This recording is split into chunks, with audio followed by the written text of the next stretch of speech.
Welcome back to the deep dive. We are starting today by tackling a very specific and I think deeply frustrating question that so many of us ask ourselves. And that question is, why do I still feel broke? I mean, look, chances are you're making significantly more money right now than you were, say, 3, 5, maybe even 7 years ago. And the expectation, right, the core promise of moving up in your career is that as that paycheck gets bigger, the financial stress should melt away. You should feel safer, more stable. You should finally have that breathing room you've been working for. But for millions of people, that just doesn't happen. The paycheck goes up, but then the lifestyle, it sort of subtly, quietly, almost elegantly adjusts to match it. And the financial anxiety, it just shifts around. It doesn't actually get better. And the savings account, it stays flat. So today we are pulling back the curtain on this financial stealth mechanism. We're doing a deep dive into lifestyle creep, how your income went up, but your savings didn't. Our mission is pretty straightforward. We're going to define exactly what lifestyle creep is, not as some kind of moral failing, but as a really predictable psychological pattern. We'll spend a good amount of time unpacking the 4 primary mental drivers that make your brain just love this creep. And we're going to give you some practical, non-judgmental ways to spot it in your own life, to tell the difference between a necessary upgrade and just a meh upgrade. And most importantly, we're going to deliver clear, actionable steps on how to reverse it, and crucially, how to prevent it from happening with your next raise. We're talking about solutions that let you keep the joy in your life without sacrificing your future.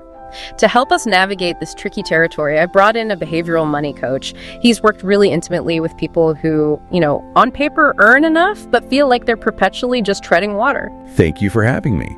I think this topic is so necessary, precisely because it's almost universal. It really is, isn't it?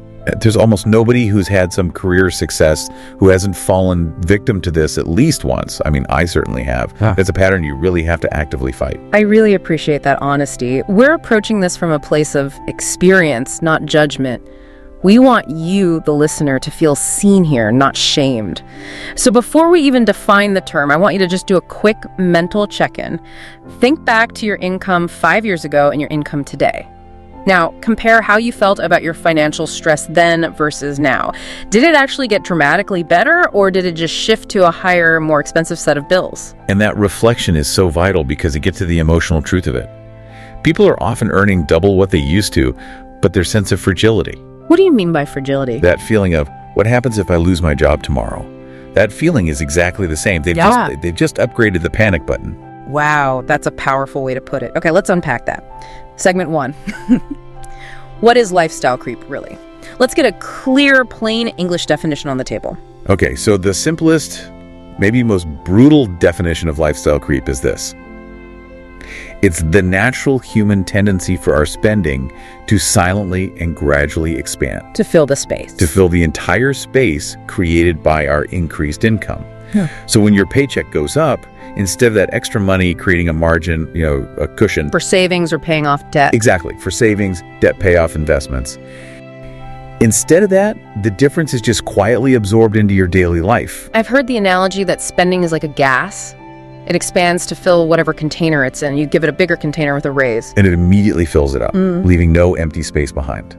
That's a perfect analogy. And the reason it's called creep is so important. Because it's slow. It's slow. It's not one big, obvious, irresponsible splurge. It never starts with buying a sports car. It's this slow, insidious accumulation of small, individually justified decisions over time. Can you give us an example of that? Sure. Think of it this way. You get a $500 raise in your monthly take-home pay. You don't go out and blow $500 on day one. Instead, maybe you use 100 of it to move into a slightly nicer apartment, one with in-unit laundry. And that feels justified, right? It saves you time. Totally. That's a quality of life upgrade. Then you use maybe 75 of it to stop packing lunch every day, and you start buying those nice salads from the place near work. That's justified too. You're busy, you deserve healthy food. Of course. Then another $50 goes to a few extra streaming services and apps. Entertainment, productivity, justified. Another $50 on upgrading your grocery order to the premium organic items. Because they taste better and they're better for you. Right. Each decision makes perfect sense on its own. But suddenly you've absorbed $275 of that $500 raise on these small things that feel completely rational. And the rest just kind of vanishes into, weekend trips or a slightly nicer wardrobe. Precisely. And you feel no guilt over any single purchase because, truly, you can afford each one individually. The problem is the cumulative effect of all of them together. It also feels normal because everyone around you is probably doing the same thing. That's a huge part of it. When your income rises, your whole ecosystem can change. You might move to a neighborhood where higher rent is the norm, or your new coworkers all go out to more expensive restaurants for lunch. So your internal measuring stick for normal just shifts upward. It shifts without you even noticing, and before you know it, you're budgeting right up to the very edge of your new higher salary. Let's go back to your own story, because I think that jump you mentioned from $34,000 to $75,000, that's so relatable for people making a big career change. It was a shocking realization for me, honestly. When I was making $34K, my definition of a splurge was maybe, a $30 dinner out once a month. Right. My apartment was a pure necessity.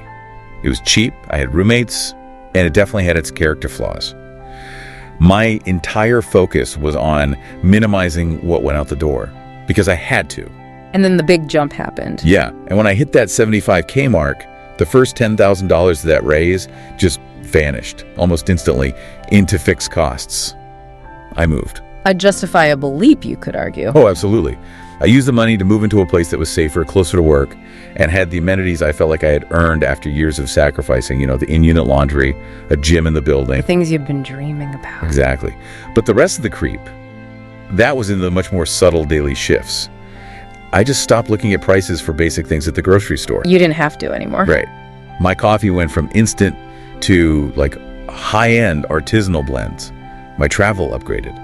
Instead of taking the cheapest red-eye flight and staying in a hostel, I started booking direct flights and nicer Airbnbs. It wasn't extravagant, but it adds up. It adds up so fast. It was maybe an extra $150 to every single trip. I started using convenience services more, like laundry pickup and delivery. So the real danger isn't always the big, visible purchases. It's the quiet inflation of your daily life. Absolutely. The sum total was that after a year of this, my net worth hadn't budged an inch, even though my gross income had more than doubled. Wow. My financial state was exactly the same, just with a better mattress and nicer coffee. I was fundamentally exchanging future stability for immediate marginal comfort. That is the core lesson of lifestyle creep. Income went up, but net worth and security did not. That's it in a nutshell. And that leads us perfectly into our diagnostic section. For the listener who is sitting there right now thinking, oh my God, he is describing my life. How do they confirm this is really happening? So, segment 2, spotting the signs of the creep. We need objective measures here because the feeling is always subjective. The feeling is, I should be fine, but the bank account is telling a different story. So we use these 5 key indicators as clues for self-diagnosis. Okay, let's hear them. Indicator number 1, stress level stagnation. Your income has gone up, say, 30% in the last 5 years. But if you rate your financial stress on a scale of 1 to 10, it's still sitting at a 6 or a 7. The money is higher, but the emotional cost, the anxiety, hasn't actually gone down. It hasn't.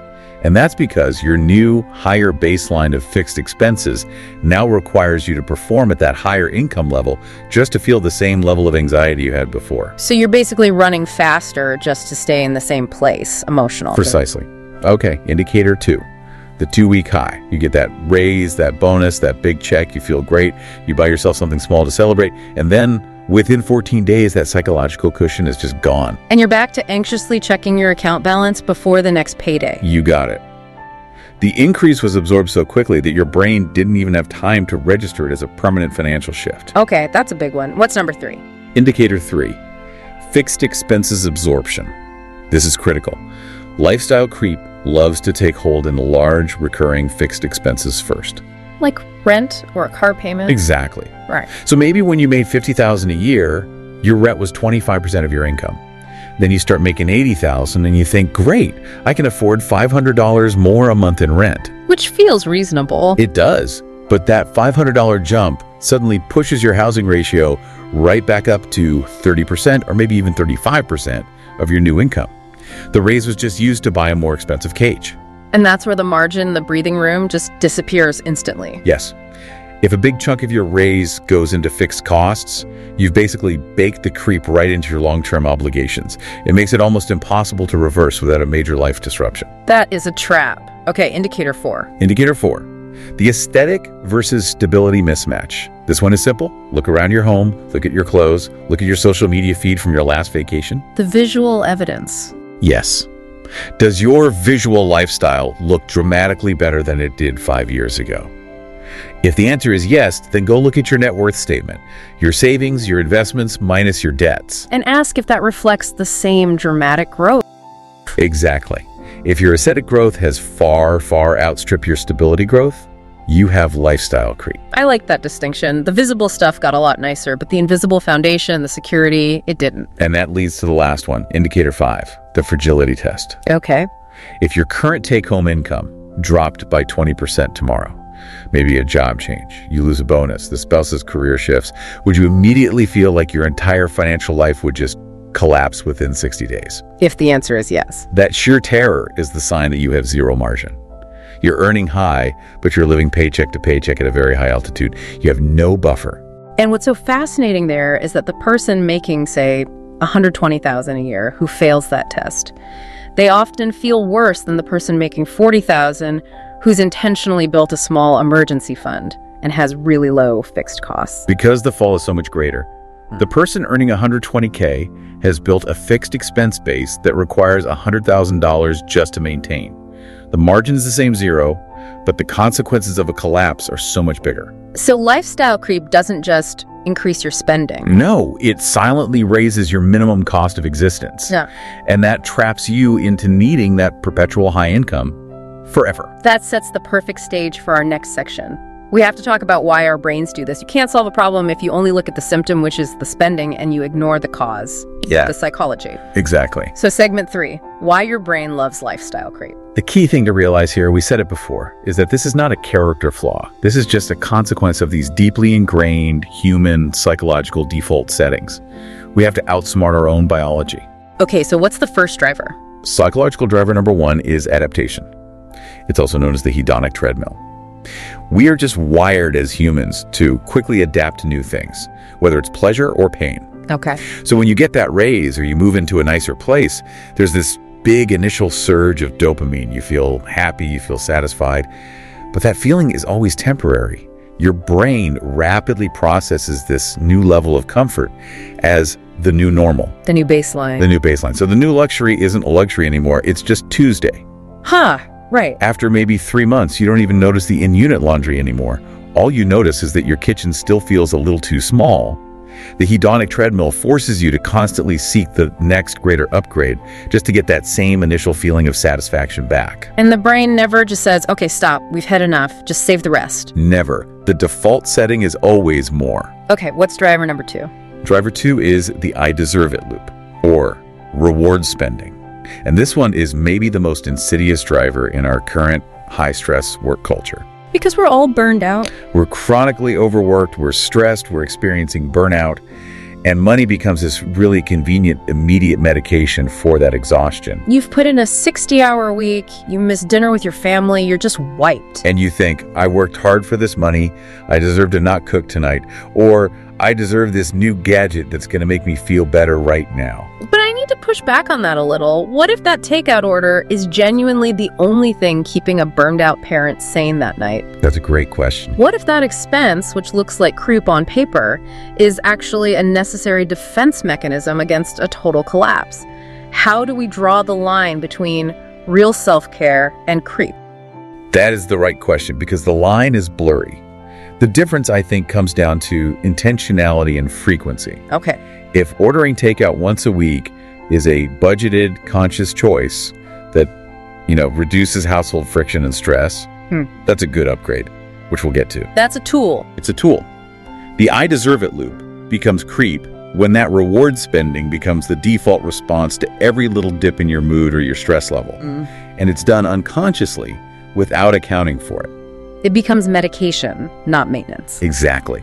Yeah. If you're ordering takeout 4 times a week just because you didn't plan ahead and that money's just leaking out randomly, that's creep. The goal isn't to eliminate the rewards, it's to shift them from just instant consumption to something that builds future security, like more margin or more time. That's a really critical distinction, frequency and intentionality. Okay, driver 3. Driver number 3, social comparison. This is often the most painful one to talk about. Keeping up with the Joneses. At a new income bracket. As your income rises, your reference group changes. You naturally start to associate with people who have similar professional success. And if your peers are now taking international trips or driving newer cars or living in bigger homes, your brain starts to redefine your own situation as, not quite adequate. You're not necessarily trying to be flashy or show off. No, not at all. You're just trying to avoid the discomfort of feeling like the odd one out. You feel this pressure to participate in the new, more expensive lifestyle of your peers. The group dinners, the more lavish birthday gifts, the high-end hobbies. I feel like you have to upgrade just to maintain that social connection. Yes, to maintain what feels like social parity. And the fourth driver, which is related, is visibility versus abstraction. Okay, what does that mean? This is why savings almost always loses the battle against spending. An upgraded apartment, a new pair of shoes, a meal delivered to your door. It's tangible, it's immediate, it's visible. It gives you a quick emotional hit. Exactly. You see it, you touch it, you enjoy it right now. An extra $500 transferred quietly to a high-yield savings account or an investment portfolio. Yeah. It's abstract. You can't see the benefit. You can't touch the growth, and the emotional reward is delayed by years, sometimes decades. So the raise defaults to the path of least resistance, the quickest, most visible emotional reward over the abstract long-term security. It's a fundamental mismatch in how our brains process reward timing. If you don't actively automatically send that money away to your abstract, invisible future self. The visible shouting needs of your present self will win every single time. Every time. You have to actively structure your finances to outsmart these four powerful psychological defaults. This moves us perfectly into segment 4. Because it's clear we have to make conscious, intentional choices. It's not about having zero fun. It's about having better, more intentional fun. Let's talk about that distinction between good upgrades and meh upgrades. This is the crucial point. Earning more money should absolutely result in an improved life.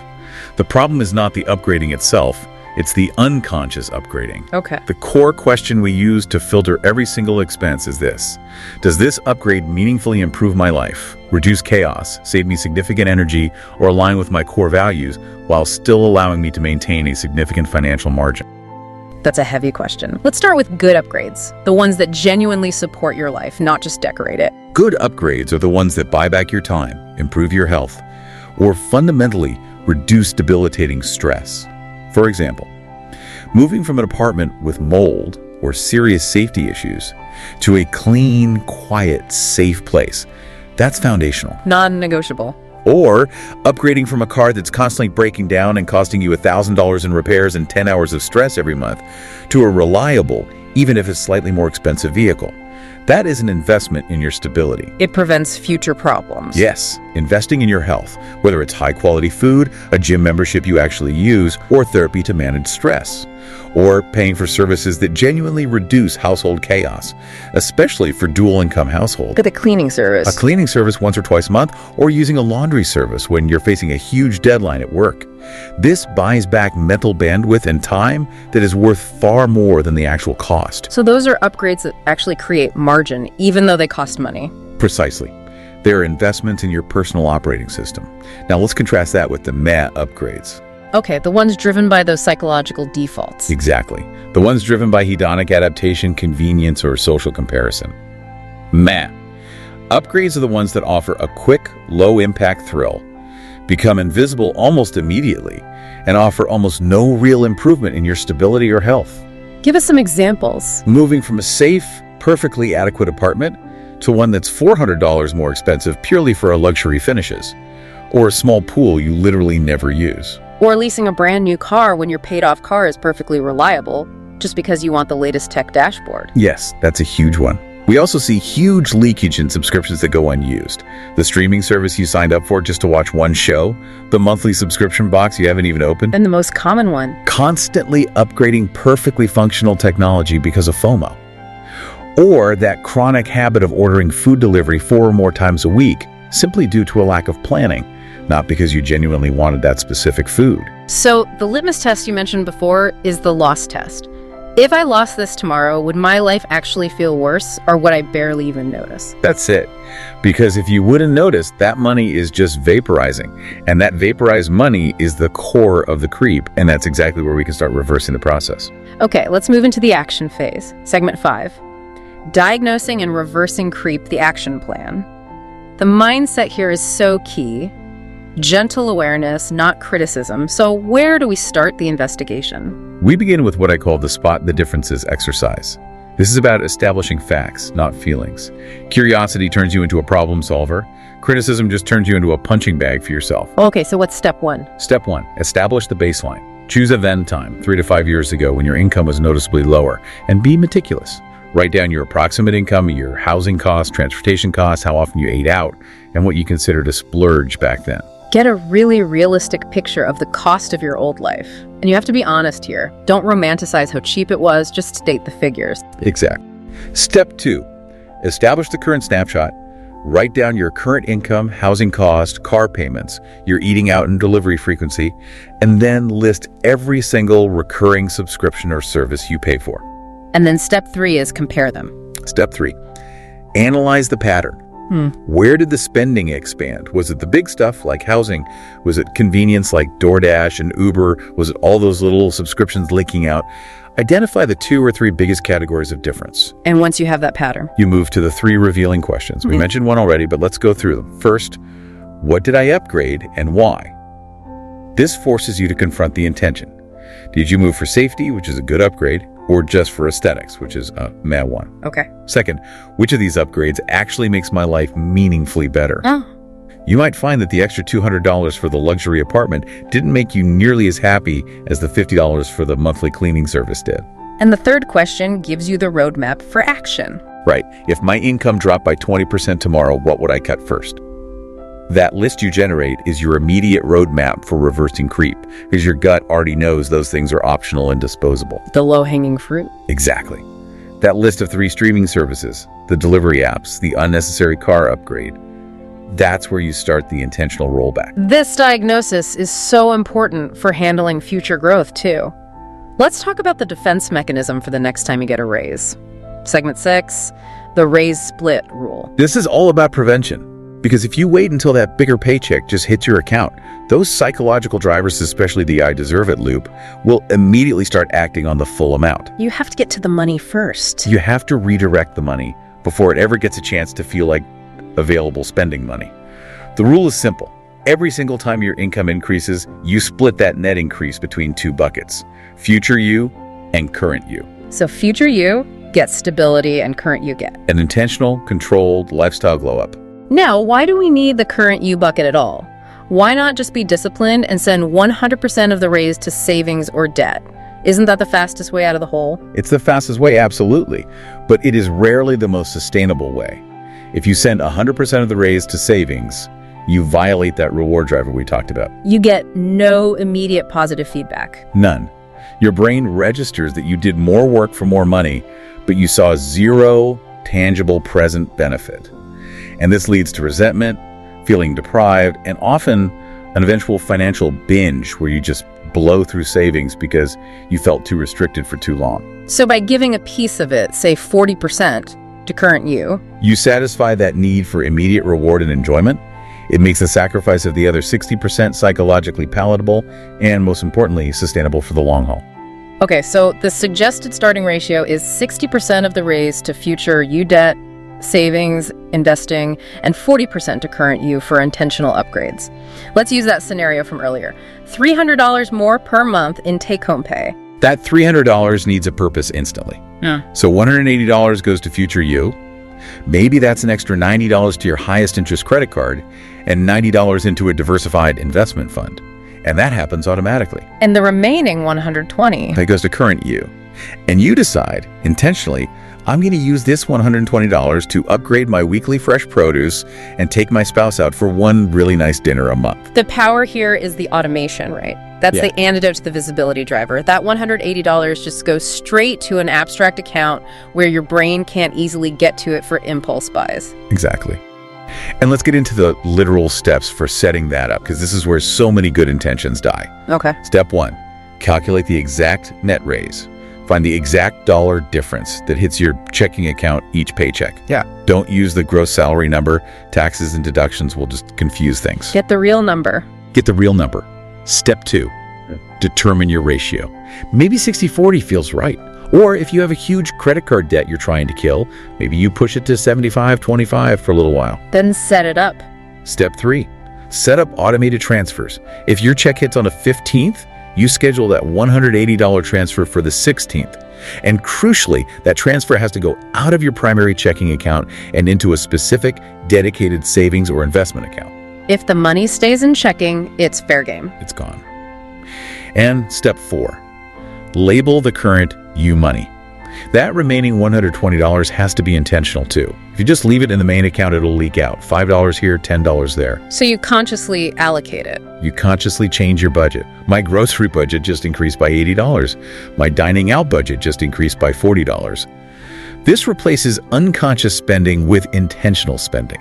I think that framework alone, just the clarity of that split, could save people years of frustration. But what about the listeners who are already deep in the creep? The damage is done, the expenses are fixed. How do we start segment 7? Reversing existing lifestyle creep. We have to address the fear right away. This is not about selling your home and moving back into that terrible character-filled apartment. This is about gently rolling back the unconscious upgrades and reclaiming the money from the things you won't even miss. So where do we start? We start with that inventory we created back in segment 5. Step 1, inventory the habits and fixed costs.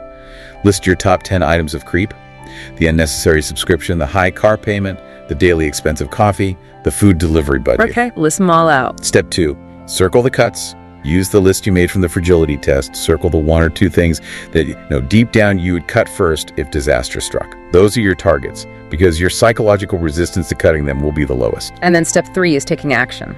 Step 3, shrink or eliminate. The debate here is really important. Eliminating a subscription is easy, but shrinking a habit is often harder but more sustainable. What do you mean by shrinking? Instead of eliminating all your streaming services, you shrink from 4 of them down to 2.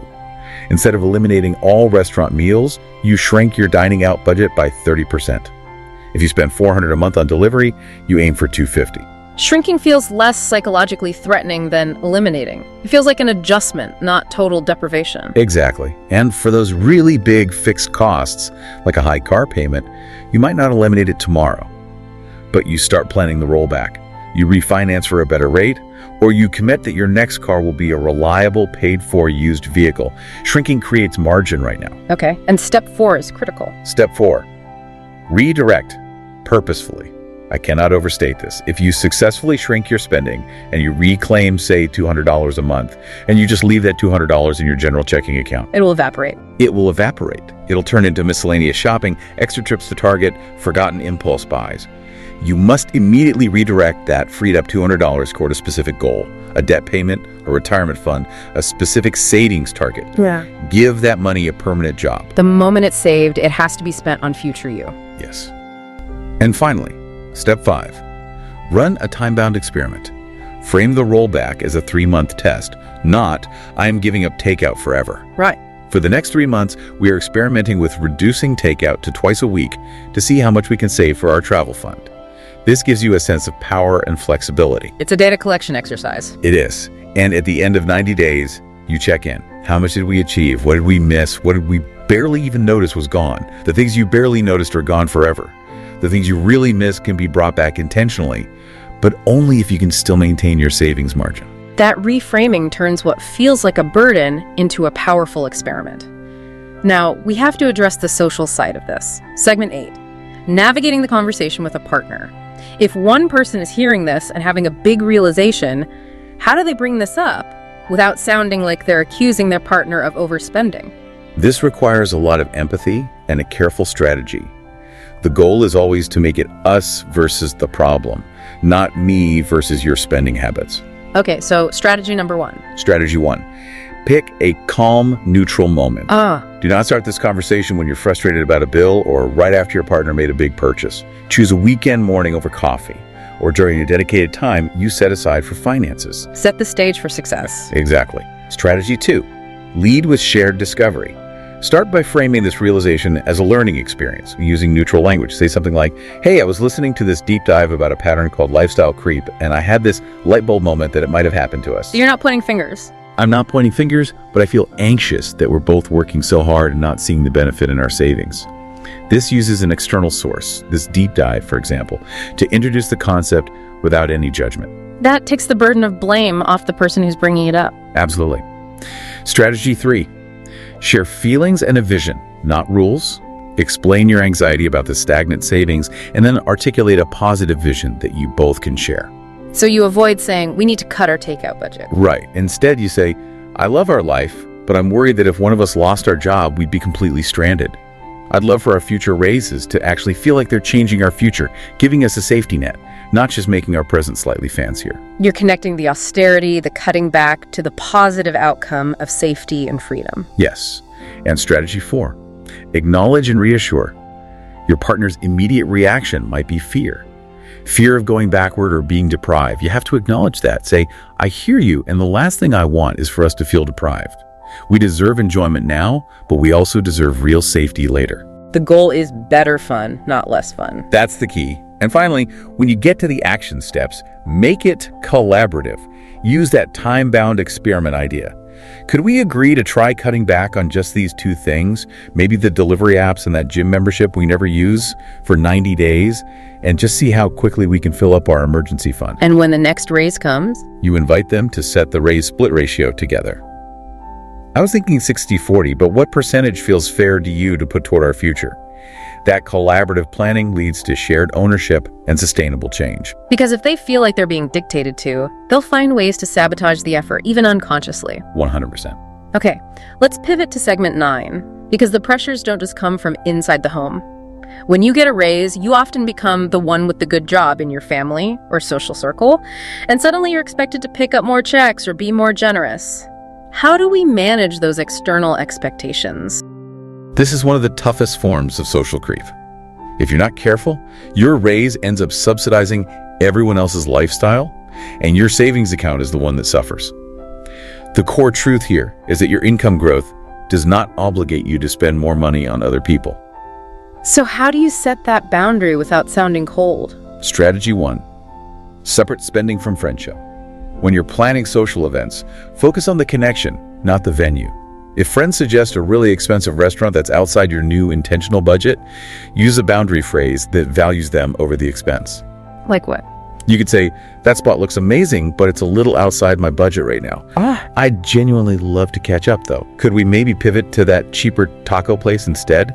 Honestly, I care more about hanging out with you than where we go. That reframes the whole interaction around the relationship, not the transaction. Precisely. Strategy 2, changing the habit of paying. If you've gotten into the habit of always picking up the check, you need to do a slow fade. You can start by politely saying, hey, I'm really focused on some pretty major savings goals right now, so I need to pull back a bit on picking up the tab. I won't be able to cover as much as I have been. You're setting a boundary around your goal, not around their expense. Exactly. And strategy 3 is for family, which requires the most grace. You have to separate your love for them from your ability to give them money. So if a family member asks for help, that would derail your stability. You have to be gentle but firm. Use phrases that state your current reality. I love you and I wish I could fix this for you, but taking that on right now would put me and my family in a really unstable position, and I'm trying so hard to build the stability we need. But you can offer non-monetary help. I can help by offering to babysit or help with a resume, but I just can't take on that financial commitment right now. You're protecting your own foundation so you can actually be there for a real crisis later, instead of bankrupting yourself for every request now. You are allowed to prioritize your future security. You are allowed to change your spending habits. That is the fundamental boundary you have to set to stop that external creep. That is a truth worth repeating. All right, listeners, as we bring this deep dive to a close, we want to give you a moment for some genuine reflection to pull all these concepts together. We're going into segment 10, guided visualization to futures. If you're driving or operating machinery, please keep your eyes open, but if you're in a safe place to do so, just take a moment to pause. Take a slow, intentional breath in through your nose and out through your mouth. Now, I invite you to mentally visualize your life 5 years from now, starting today, based on 2 very different financial paths. First, imagine future one, the drift path. You hear all this, you recognize the creep, but you keep doing exactly what you're doing now. Every raise that comes in, your lifestyle just quietly expands to match it. You get the nicer car, the bigger home, more apps, more takeout. Visualize that exterior life 5 years from now. It probably looks pretty impressive from the outside, but now mentally check in on your savings account. Your emergency fund is still barely funded. You are still terrifyingly dependent on your current job because your fixed expenses are so high. You feel trapped. You're earning far more, but you feel fundamentally secretly fragile. And you're constantly asking yourself, why do I feel safer? I've worked so hard. Just feel that tightness in your chest for a moment. Now, take another breath and let that image go. Now, imagine future two, the intentional path.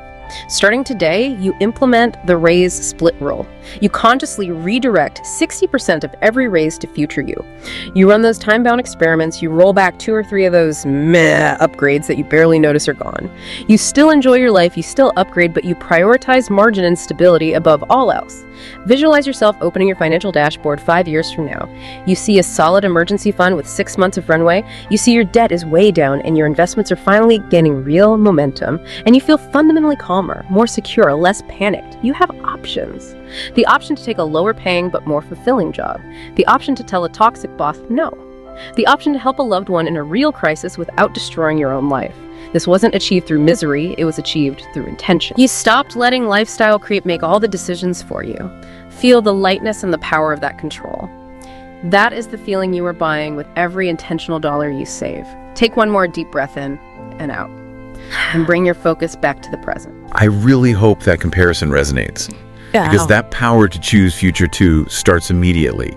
Before we end, let me just summarize 5 key truths that I think encapsulate everything we've talked about today. Let's hear them. Truth 1. Lifestyle creep is normal and predictable.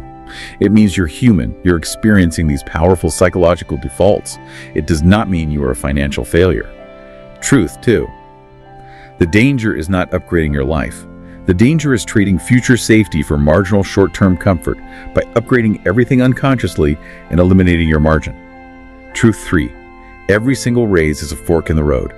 You have to decide before the money hits your account whether you're going to let the majority disappear into lifestyle or whether you're going to dedicate the majority to changing your financial trajectory. The raise split rule is your guide. Truth 4. Reversing creep is not about deprivation. It's about small, consistent rollbacks of the upgrades. The things you barely notice are gone, and purposefully redirecting that money to a specific goal. And truth 5. You absolutely deserve a life with joy and comfort now and unshakable security later. Intentionality is the bridge that connects those two desires. That framework is incredibly powerful. Thank you so much for breaking down not just the financial mechanics, but the deep behavioral science behind all of this. It was my pleasure. And again, for everyone listening, if you recognize this pattern today, you are right on time to start directing where your money goes next. The clock starts now. And to you, the listener, who is now armed with the diagnosis and the action plan, thank you for leaning into this challenging but truly necessary topic. Lifestyle creep runs on secrecy and on autopilot. Your mission now is to shine a light on it and take the wheel. We encourage you to share this deep dive with someone who often says, I make good money, but somehow I still feel broke. Use this episode as the starting point for a new, intentional conversation about what they are truly buying with their hard-earned dollars. Until next time.